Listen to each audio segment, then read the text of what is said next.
Have you ever wondered what games you should keep or you should lose? Find out here at Purge Reviews. Uptown, which has been since released as Blockers, is a abstract game, very simple to play.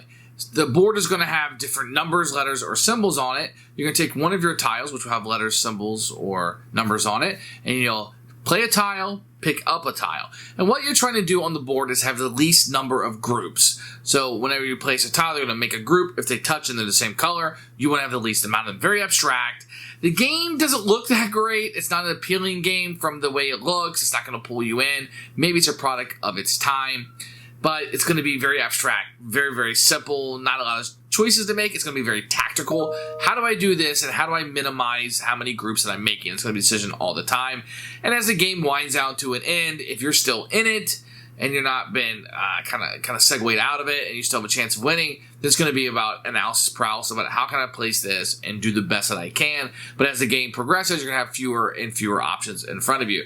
Not a very great game, not one that I enjoyed whatsoever. It was an easy Purge for me. This might sound like something that's appealing to you, very tactical, abstract, not a lot to it. You kind of have a conversation while you play it. It's obviously open to non-gamers or lighter gamers and a filler at best. It can be mean, but it's not the meanest game that I've ever played, like Shark or something like that. It's okay, but for us, it's mediocre and one we're going to get rid of. Purge. Here's Uptown, which I always thought had a really cool cover for it. It's a very striking cover, and I looked forward to playing this game, but this is just an abstract. You're not going to find any of this inside of it. I have a rule book, which we'll take a look at in a few minutes. And here are the components. You're going to get an abstract board. It does have like some symbols and letters and numbers going around it a little bit, but pretty abstract.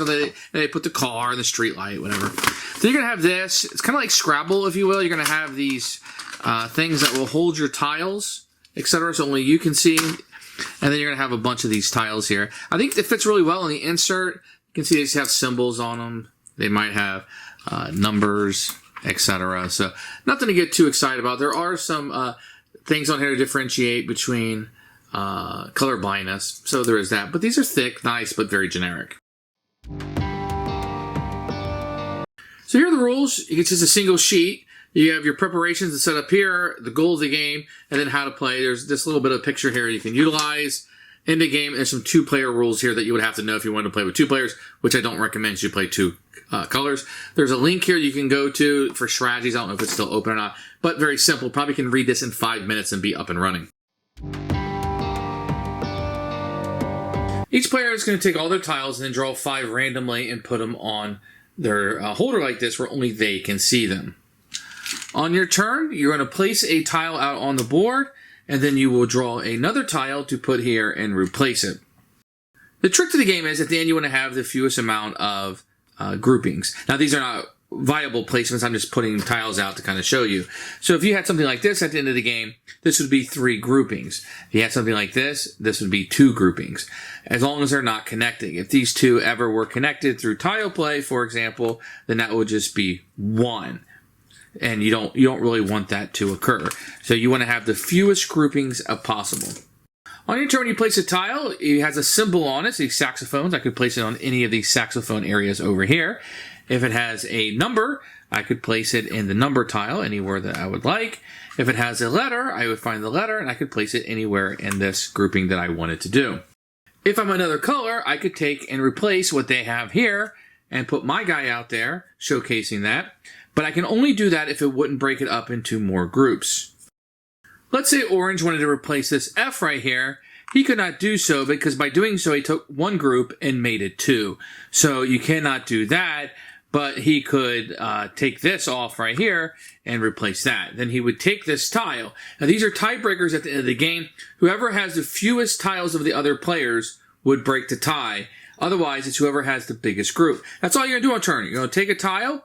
You're going to place it out, and then you're going to draw another one, hoping to have the fewest sets on the board.